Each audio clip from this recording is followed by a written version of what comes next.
Let's switch to baseball, Yoni. Yep. It's a downer because Jordan Westburg had a setback with his hamstring. But at least if we're being optimistic, hamstrings can be complicated, but they're not dire, right? But you never want to hear that a guy's got to restart his running process. So walk us through what it could mean for Jordan Westburg now, who's going to be missing more time, and maybe kind of give the viewers the outcome, so to speak. Yeah, absolutely. So a couple things to note by way of background.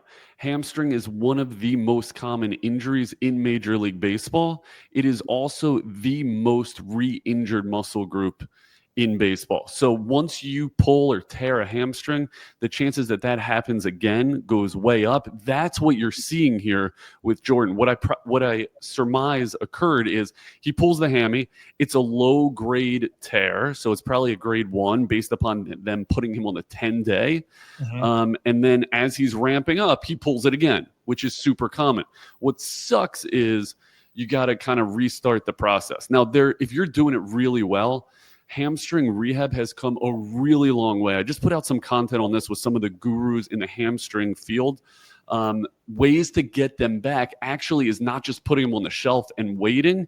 It's not even just getting them stronger, but it's getting them running rapidly with like changing their form a little bit as they get back to sport, and then putting them back on the diamond when they're ready. Before they're ready to go back on the diamond, you run them through a whole bunch of what we call objective measures or objective tests. So you'll have these athletes pushing and pulling, measuring how much force output there is in the hamstring compared to the other side, compared to pre-injury, to know whether they're ready. Hopefully he was going through that. Even still, if you look good going through those objective measures, once you start running, my buddy, his name's Q Willie down at UNC football. He is like one of the hamstring gurus in the country.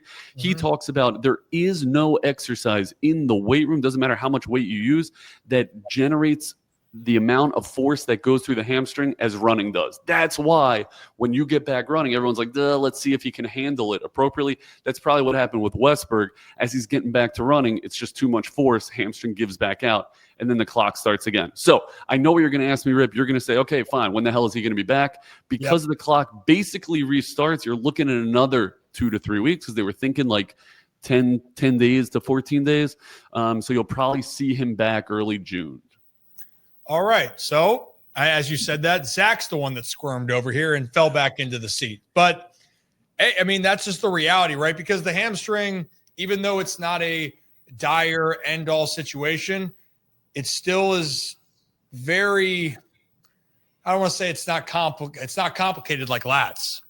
You know, no. Not like lats, but they can be nagging injuries. And if you don't take care of it, it can continue to be a problem. And for Westburg here, short term, it stinks. Long term, you'd rather him get right, take a few more weeks, and hopefully the Birds are able to have some production at the third base position. Westburg comes back and can be reset. And maybe he's had a little back issue so far this year too, Yoni. I know that's not really been discussed, but I know that's been a problem. So maybe it gives him time to kind of reset altogether. Highly related too, Rip, low back to hamstring. The way they function together.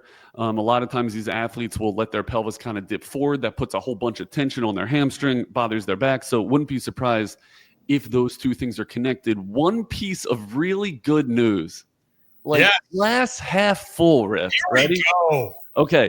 They came out with a study in 2019, specifically Major League Baseball players and hamstring injuries, and they found that outfielders take on average 20 to 30 days to get back from a hamstring pull, but infielders only 15 to 25 days. So it could be worse, dude. He could be playing more outfield, and then it would take a little bit longer. He's an infielder. He'll be back quicker. Look at this guy. Look at that. Positive. Look at him. Look at that smile. That's the most positive news we've ever gotten with Yoni on. There we go. Could be worse. We're turning a new leaf.